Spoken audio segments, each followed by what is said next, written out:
Right guys, so this is Audi 2021 A3.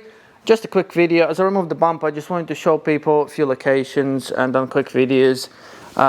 For some of them you don't have to obviously take the bumper off, but just wanted to show you where the horn is located, both of them. So one's on this side, so you got the plug here and the bolt that holds it on is there. So you probably can get your hand in there to undo it. As you can see how it's held on by a Torx on the back here, so you can just get to this Torx here and undo it and the whole bracket comes off. So that's nice and easy for you. So that's one side, and the other side is located here.